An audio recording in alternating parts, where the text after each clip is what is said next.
has applauded national medical stores for managing the stock and timely delivery of drug supply across the country.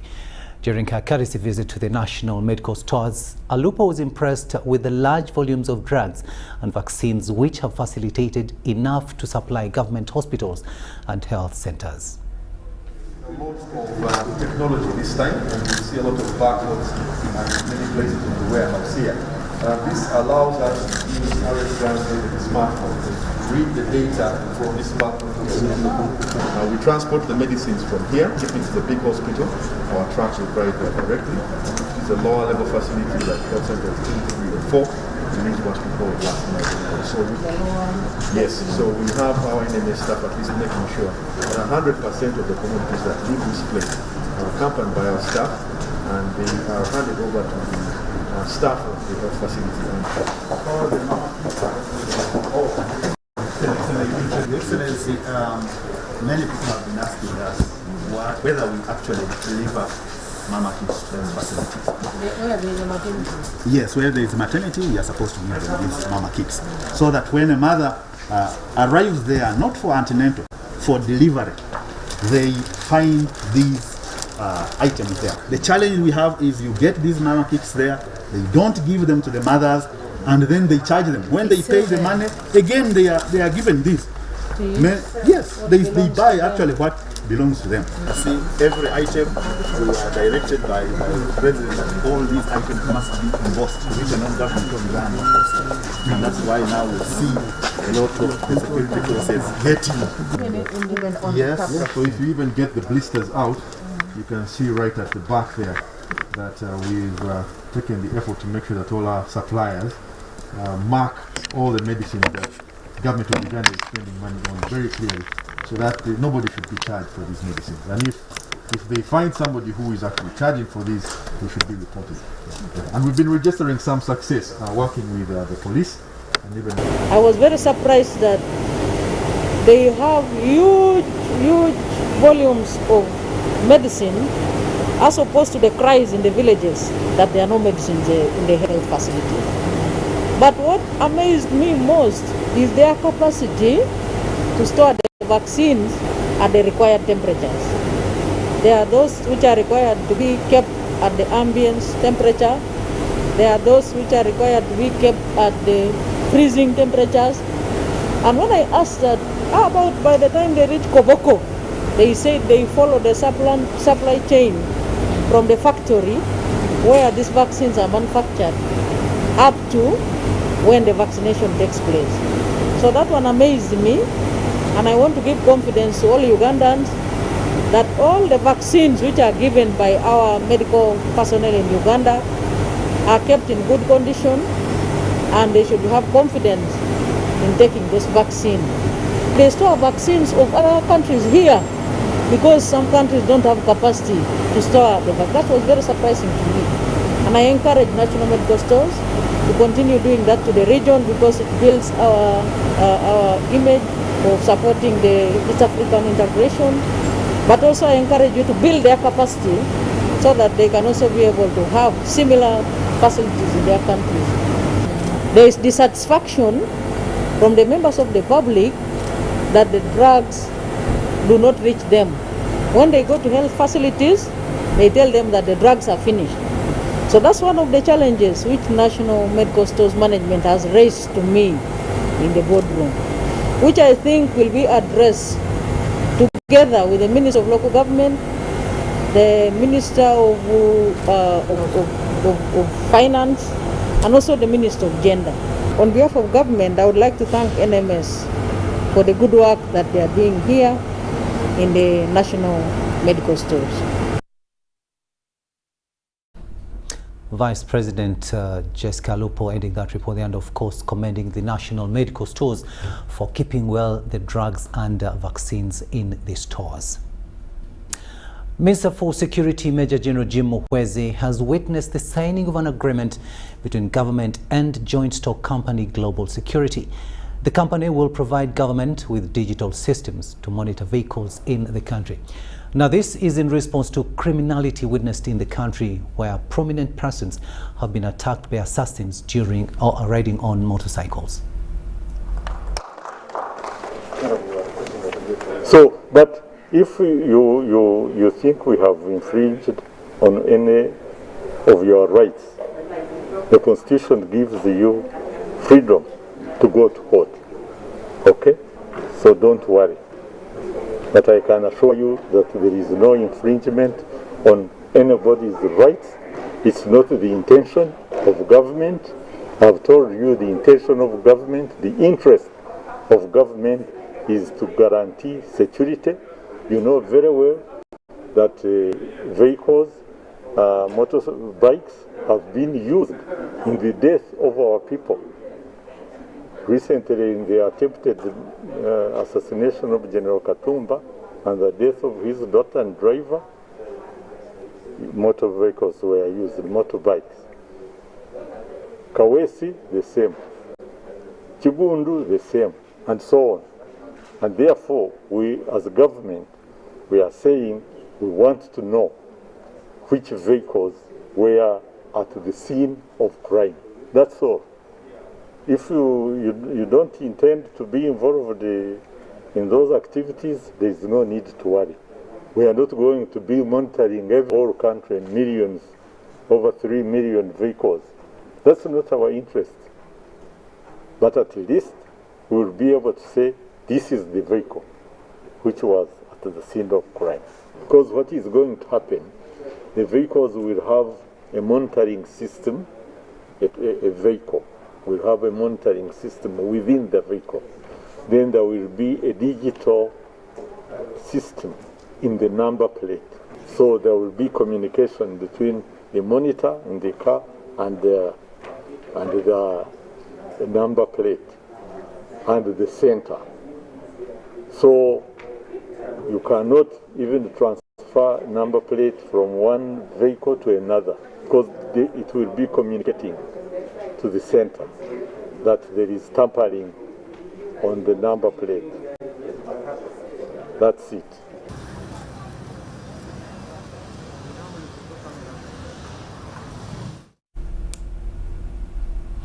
Security Minister Major General Jim Moyes there shedding more light on the automobile tracking system that will be installed in both motor vehicles and motorbikes. Now, leadership of Acholi Parliamentary Group has expressed concern over the continuous absence of the Speaker Jacob Oulanyah without what they describe as clear explanation. Newly elected Group Chairperson Anthony Akol of Kilak North County demands to meet the Speaker to enable them answer public questions on his whereabouts. Now, this was during a press briefing at Parliament where MPs from Acholi Sub-Region also highlighted development plans for Acholi Sub-Region. We have more in this report. But none of us is coming out to give the public what is happening to the Speaker of Parliament. The questions have been detailed. So far, we have failed to inform our people where the Speaker is. But the answers have been brief. There is no virtue. As members of Parliament seek to know the whereabouts of their Speaker, Jacob Oulanyah. This was on Wednesday, and Parliament had sat to receive the long-awaited COVID-19 progress report from the Prime Minister, Robin Anabanja. Then this question came up. We would like to know, what is the state of Madam Speaker, the Right Honourable Jacob Oulanyah? This was the response from the Deputy Speaker of Parliament, Anita Among Anet. Just to allay your fears, Honourable Seunga, I'm talking to you. One, there is a Speaker in this House, and the Speaker is here. Seemingly unconvinced, members of the Acholi Parliamentary Group have expressed dissatisfaction over what they say is unclear information about their Speaker. Take it from us, as leaders that is coming from Acholi Sub-Region, we want a total and good answers regarding our leader, regarding our brothers, the Right Honorable Jacob Oulanyah. We know and pray that wherever he is, he should be fine if he's not in good health. But at least we would love to know or hear something so that we are at peace. Because I personally, when I say I am on my toes, every day I don't know what to tell my people whenever they ask me about the whereabouts of my speaker. This appeal comes just a day after the members of parliament elected their caucus leadership, an exercise that Jacob Oulanyah missed. The new Acholi parliamentary group chairperson, Anthony Akol, now wants his executive to be granted access to the Speaker of Parliament. We will now go to the Speaker, the Deputy Speaker. We want to be given opportunity to visit the Speaker where he is and report to Ugandans. Because people have been complaining, people are wondering, there's no single evidence to give people what exactly is happening. In a hotly contested race for Speakership of Parliament on May 24, 2021, Jacob Oulanyah defeated immediate former Speaker Rebecca Kadaga. I, Jacob Lokori Oulanyah. He chaired the first sessions of the House, including State of Nation Address, and has since not appeared in public, raising questions on his whereabouts. It is hereby proclaimed and declared. The Director of Communications at Parliament, Chris Obore, in a statement, recently said the Speaker is doing well, adding that Oulanyah took time off to be with his family after hectic schedules while on the campaign trail. Jacob Oulanyah has not publicly issued a statement about the status of his health. Henry Okurut, UBC. And we do hope the Speaker is quite well. Now, a section of members of Parliament from Buganda have warned the new State Minister for Lands, Dr. Sam Mayanja, against fueling conflicts over the land reform move. Bwikwe Member of Parliament, Dr. Lulume Baiga, says the proposal by Dr. Sam Mayanja on land reforms is likely to cause conflict between landlords and Bibanja holders. Susan Naunga reports. In the interim reports of the excerpts that we read about, reforming Milo land was not part of it. A section of members of Parliament have warned the new State Minister for Lands, Dr. Sam Mayanja, against making changes that might fuel conflict and frustration between landowners and Milo tenure system landowners. The caution follows a statement in which Dr. Sam Mayanja was quoted in some newspaper emphasizing the reinstatement of land reforms to resolve what he called insecurity of land tenure between landlords and Milo tenure system landowners. Definitely you will know that in Uganda, the part of this country where evictions are very rampant, orchestrated by those people who have titles. According to Dr. Sam Mayanja, the principal problem regarding the land in Uganda has a lot to do with security, which can only be addressed by land reforms. During vetting, State Minister for Lands, Dr. Sam Mayanja, also vowed to ensure that Ugandans without land titles get them. Dr. Lulume Baiga, who is a member of Parliament for Bwikwe, says restoration of land reforms is like adding salt to an injury of already distressed landowners. It is a ploy to create a new debate about Milo land in Uganda and to create friction between people who are having Bibanja and having titled land without having solutions.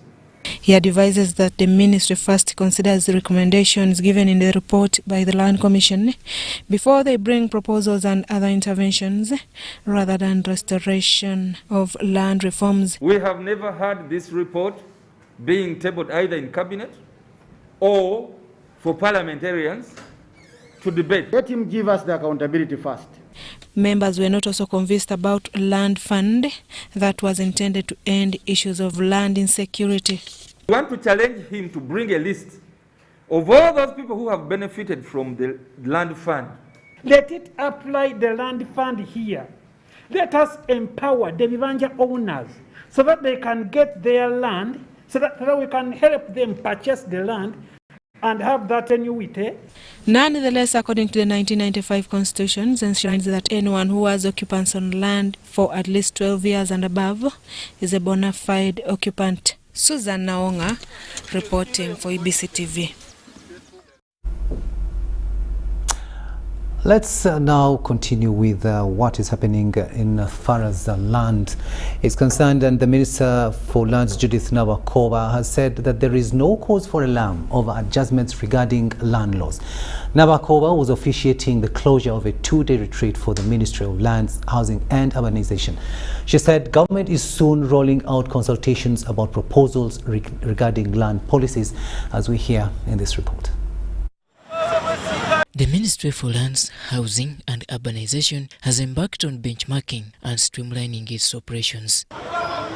It is for this reason that a 2-day orientation attended by departmental staff, technocrats and ministers has been organized in Kampala. Well, we've been basically updating ourselves on the activities which are undertaken under the Ministry of Lands.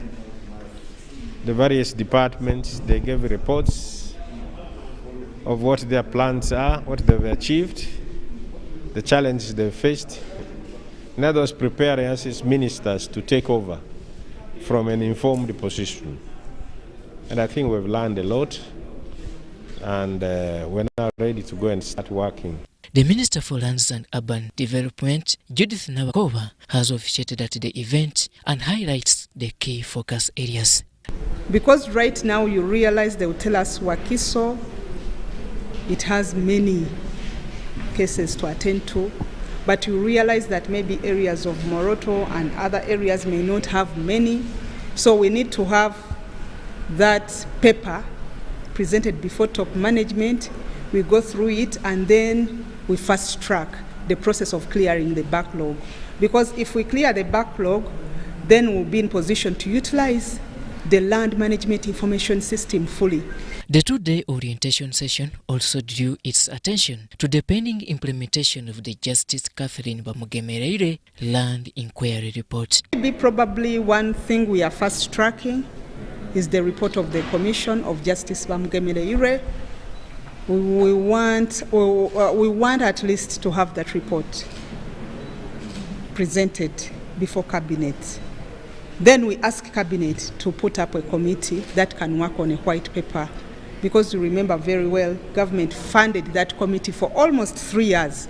We cannot simply bury the work that was done by the committee and then do other things. I believe that committee work, or the reports, have many recommendations. The meeting also touched the proposed Land Act amendment proposals. They have been around for quite some time, and they are broader, only that people haven't known what the amendments are up to. So you realize that they can talk about one issue which may not even be in the amendment as of now, but you realize that there are mixed feelings, mixed sentiments, but we will use our communications department to make sure that at least information is given out to the public after agreeing on a number of proposals, and probably after even presenting the proposals to Cabinet, because I haven't even gone to Cabinet to present the proposed amendments, so it is still work in progress. Robert Onyango, Ubc News. Now, residents of Kisenyi 2 zone in Kamocha remain puzzled after losing a lot of property in a late evening inferno. A shopping center commonly known as Chamuka is among the facilities that were burnt to ashes. The cause of the fire was allegedly a charcoal stove whose fire spread to loose cables.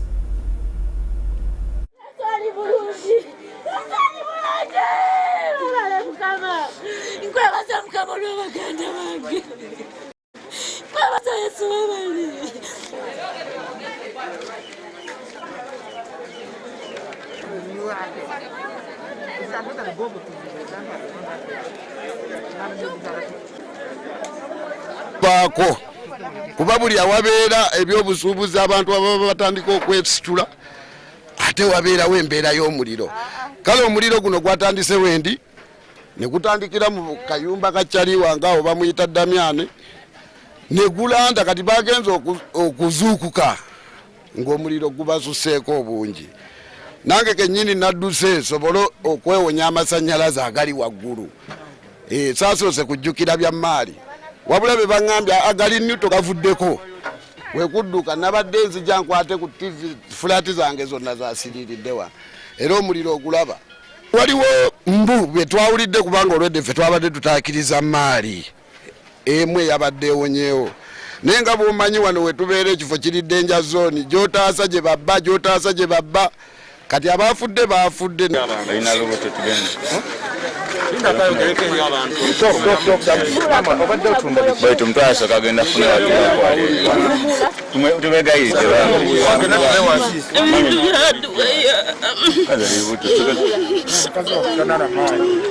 Sanyaze ge gabase kati tetumanyi kuziika kigenda kuba kitya, tetumanyi kubajjayo mu magwanika gye baba tutte kigenda kuba kitya. Tuli mu kutya ng'enjogera ya leero bw'egamba. Very sad incident there, of course, people losing their property. You saw there's that old lady crying, definitely after having lost her property and probably even goods. Very, very sad incident, especially during this time of COVID-19 where there is lockdown. But we do pray that all will be well. Now, let's look at the COVID update in the country, and definitely cases are still there, not so bad as it used to be, but people are still getting infections. We're getting reports of people getting infected, and of course the good news is that more people are now recovering. But let's give you an update of what's happening, the situation in the country. And the coronavirus cases so far, 91,710 deaths to 2,496 per 13 new cases, and the recovery, the people who have recovered, 73,062, and now those results as of 21st July 2022, and that is the situation in the country at the moment. Of course, the other thing that we should do to ensure that those cases keep dropping is to ensure that if you don't have anything to do in town or anywhere, just stay at home, wash your hands with soap, sanitize so that you can keep safe. Now we're going to take a short break. We'll be returning with what's happening in the world of sport.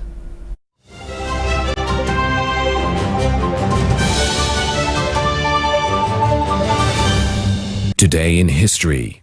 Today marks 1 year since Uganda confirmed its first COVID-19 death. It was on 23rd July 2020 when the Director General Health Services, Henry Mwebesa, confirmed the fatality during a press briefing. He gave details of the victim as 34-year-old Ugandan female, a resident of Namisindwa district in the eastern part of Uganda, who presented with COVID-19-like signs, symptoms of fever, dry cough, headache, and difficulty in breathing. Uganda then joined Botswana and Burundi in the category of countries with single deaths.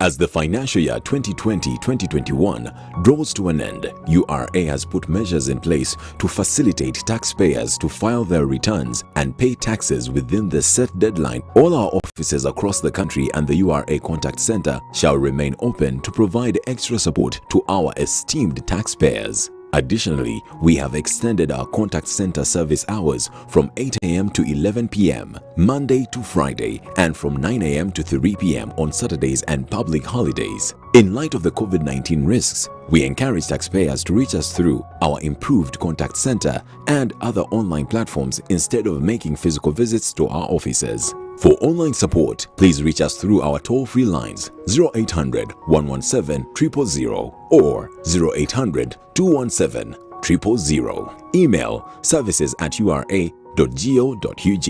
Website ura.go.ug. Social media: Facebook, URA page, Twitter @URA Uganda. URA Customs Help Tool, help.ura.go.ug/login. URA appreciates all taxpayers who have duly fulfilled their obligations. Stay safe and let us all observe the standard operating procedures to prevent further spread of the COVID-19 virus. Stay safe as we develop Uganda together. Uganda Revenue Authority, developing Uganda together. It's Freaky Friday from Airtel. Buy or gift, buy or give. Get freaky too! Dial *149*10# to load a Freaky Friday bundle for you to enjoy the best offers on voice and data. To buy a bundle for friends and family, dial *149*10*5#. Freaky Friday with Airtel. Buy or gift a bundle today. Dial *149*10# to get started. Airtel, the smartphone network.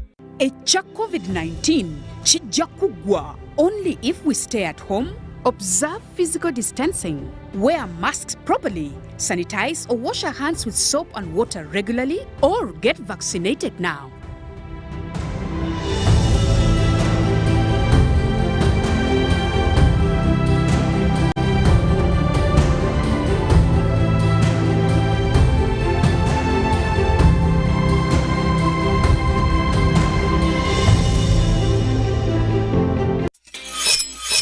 We've cut and reduced our MTN Momo withdrawal rates. Now you can withdraw mobile money at the lowest rates. You also get MTN Central Points when you deposit, send and withdraw MTN mobile money. Visit our Momo agents countrywide and withdraw mobile money at our reduced rates from 1st May 2021.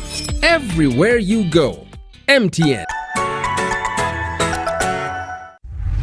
In efforts to improve quality assurance and Uganda's competitiveness as a tourist destination, Uganda Tourism Board is set to undertake a nationwide grading and classification exercise of hotel and accommodation facilities. As a member of the East African community, Uganda subscribes to the East African Grading and Classification Criteria, a system denoted by stars ranging from 1 to 5. The grading and classification exercise will be crowned by the awarding of star ratings to facilities found compliant to the EAC minimum standards. This is therefore a call to all accommodation and facility owners and managers to register and get licensed by UTB as a requirement and get ready for participation. For more information, visit www.utb.go.ug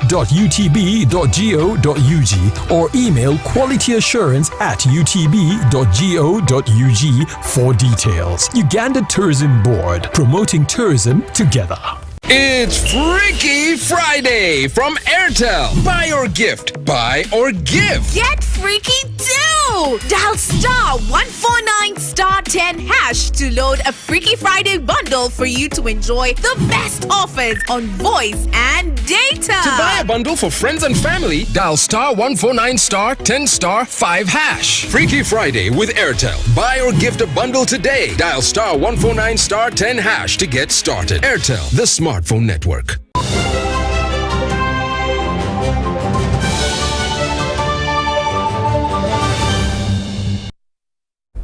It's coming to 28 minutes after 8 in the studios of UBC TV, and this is News Tonight, the first edition. Now let's have a look at what's happening in the world of sport. And after a year's delay, the 2020 Tokyo Olympics have finally rolled off with a glamorous opening ceremony at the National Stadium in Japan. It was punctuated by performances that did not miss the color usually brought about by the fans. Details follow. Come through. Many thought that minus fans amidst the pandemic, the opening ceremony of the Tokyo 2020 Olympics would be low-key. 10,000 meters. They also have the 2012 marathon winner and Stephen Kiprotich. How wrong they were, because despite being during a pandemic, it was colorful as evidenced by the Ugandan cast led by Kirabo Namutebi and Shadir Bwoji. As they come through. And one of the stars of the second week in track and field is sure to be Joshua Cheptegei, the world record holder at 5,000 and 10,000 meters. This now officially signifies the start of the games at which Uganda has already witnessed action through rower Kathleen Noble, who finished 5th in her single scull heat. Yeah, I would say today went as well as I could have hoped for it to go. I was very relieved this morning. Often on race days I wake up and I feel very sick and I have no appetite and I can't sleep well. But this morning, thank God, I woke up and I felt good. I was able to have breakfast, I felt very calm. Even like on the starting blocks, usually I'm shaking, and today I wasn't. So I'm very grateful. I'm just so grateful, honestly, to God that today I felt the way I did. And with the results, I was happy that I was happy with how my race went. I mean, there was a lot of very fast people in my heat, and I was not expecting to be one of the fastest people in the heat. So I was happy with coming 5th out of 6. And tomorrow is a big race for trying to get into the quarterfinal. So we'll see how that goes. Uganda returns to action on Sunday with boxer Kathleen Lansley contesting a flyweight bout against Japanese Nimiki Tsukimi. This 32nd Olympiad has attracted more than 11,000 athletes from 205 countries. John Barnes, Now, after a joint operation between the government of Japan and Uganda, a weightlifter, Julia Sechitoleko, who went missing, has returned. Now, Sechitoleko arrived at Entebbe International Airport Friday morning aboard Turkey Airlines. Let's get more in this report. Weightlifter Julia Sechitoleko, who went missing for a few days in Tocho and was finally traced, has returned safely to Uganda. Sechitoleko vanished from the Olympic Village facilities in Izumano City last week, leaving a note saying he was seeking to stay in Japan.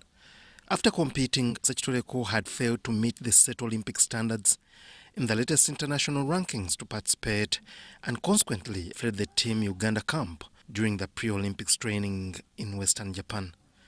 Upon arrival at Entebbe International Airport aboard Turkish Airways, he was received by officials from Ministry of Foreign Affairs and Ministry of Education and Sports. I think this boy was given a special welfare that it caused him to go out of the camp. If it was welfare, then the boy would have stayed with others. I don't think there are people who are better than him in sports. There are athletes who are better than him with international records. So I don't think it was welfare. Our team was catered for. We thank the government, we thank the president, we thank the minister, Mama Janet. In a statement, the Minister of Foreign Affairs said that government of Uganda is committed to continuous rehabilitation of the weightlifter to further develop his career, but also help him understand how such acts of misconduct can affect the sports sector and the nation at large. Obviously, it is not good image on us because he disappeared from the camp. But this is not the end of us in the sports. This has ever happened elsewhere. And so we believe this is not the end. And to other athletes, I have a feeling that his return have given them the confidence that the brother is now alive.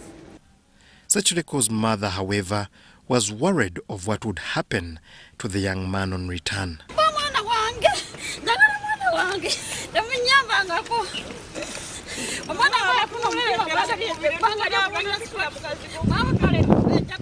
That it's fair if they put him in jail. Okay. I can say is Julius, he has not been well. Everything has been a struggle. He was struggling a lot. He has put a lot when he was going. He had to train, he had to look for money.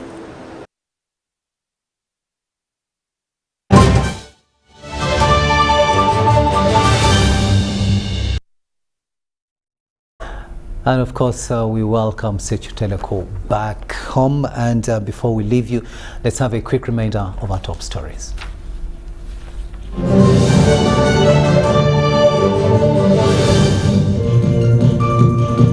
In our news tonight, Vice President Jessica Lupo commends national medical stores. Acholi Parliamentary Group demands to meet Jacob Ulanya. In sports, Sechitoleko receives a wave reception at Entebbe International Airport. And 2020 games begin as Naomi Osaka lights Olympic flame.